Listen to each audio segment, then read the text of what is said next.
when it comes to why people believe so strongly, I think a lot of people forget how they were indoctrinated. Not everybody's indoctrinated the same way, and not everybody's indoctrinated successfully.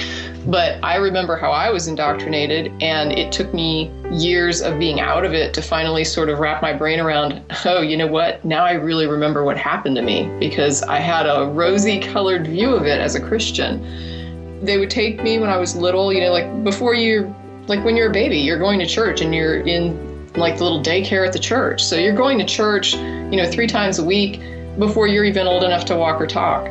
When you start to get a little bit older, they start putting you in Bible class, and you have your teacher that's there on Sundays and Wednesday nights, and then you have the preacher that's up there in the pulpit, like on, Sunday mornings and Sunday nights, and then your parents are at home teaching you this and probably hitting you, like trying to get you to be submissive and obedient and to view the world that way in black and white. It's bad, smack, and it's good, so you're going to do it. And so you have all this going on, and all of these early, before you even get into school, like adults and the whole culture and your parents and all these people that you consider to be teachers and so smart, and they're talking to all these people, surely they know things. So you're so impressed with that as a little child. And of course, when you get into school, it's kind of like what you were already introduced to at the church. And so you've got these teachers that you're supposed to listen to and learn from, and they're just like the teachers at church that you listen to and you learn from. So you've got this setup that is just totally reinforced. And of course, when you start to hit an age where you start thinking about these things that you're being told, and you start realizing, hey, they want me to walk down the aisle and go and get baptized, and now I have to really kind of think about this, and it's not just believe it anymore. I'm starting to get to be an adolescent, I'm starting to get to be a teen, and I'm starting to consider these ideas in a less childlike way. But at that point, you don't have any world experience. You don't have very much critical thinking going for you. You haven't certainly been raised to think critically. And you have this doctrine of hell that you've always heard. And there's all these horrible songs about what's going to happen to you if you don't believe in Jesus, and all the good stuff that's going to happen if you do. And you're telling these children, if you don't get baptized, if you don't believe in Jesus, you're going to never be with your parents again. You'll never see them again. They're going to go to heaven, you're going to go to hell. It's a bad place, and you're going to make God unhappy, and Jesus died for you, and you're so ungrateful, and you're just sinful, horrible thing. You don't know how to think or make decisions. You're immoral. You can't trust yourself, can't trust your own judgment. This is what you've been told. Everything that a child should never be told. Children should be taught to learn how to think and to progressively learn to trust themselves and to trust their judgment. And when you're indoctrinated, you're just progressively torn down to never trust yourself and to think that you can't think and you can't question and that you're just not smart enough and you're not even good enough. And so these children, like me, you end up just praying and praying desperately because you want so badly to be able to believe, because not believing results in one of two things.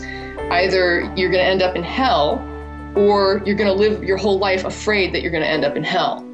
And it's like that It Gets Better campaign for the gay kids in school. When you're a young person like this and you've been indoctrinated in this way, you don't understand that there is a way to not believe and not live in fear. So you're thinking, my entire life will be horrible fear and doubt, just like I'm experiencing right now, if I don't believe. And so you're just on your knees every night, just begging and begging for, please God, if you're there, help me, show me something, give me something to hang my hat on.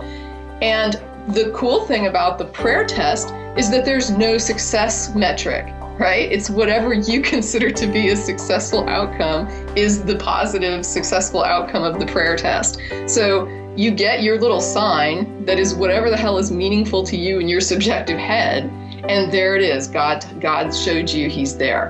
And then, amazingly, all that fear and all that crap just slides away because now you believe in Jesus, you're going to run and get baptized. And isn't it great? Because now I don't have to be afraid anymore. Now I don't have to be stressed anymore. And now my life can be happy. God's happy with me. I'm so happy. I know there's a God, and I'm so relieved, like just the relief. And now I know how much God loves me, and he was there for me, and he helped me. Every single thing that happens, it's God. God did this for me. God made sure to, not let me get this because it wasn't right for me. And then I went and got this other thing and it was so much better. And so your whole life is then filtered through this cosmology of God behind everything. And then you go through that for the remaining years unless somebody comes along and challenges it sufficiently. And that's huge. I mean, it's huge because what they're challenging is not just an entire universe that you see as God, but they're also coming at you, trying to take away your security blanket, the thing that made you feel good and not be afraid anymore. And that, to me, is the thing. People call it like the fear of hell, but I think it's more of a fear of going back to being uncertain and afraid. And when you haven't been in a place where you don't believe and you're not afraid, you don't even know that that place exists.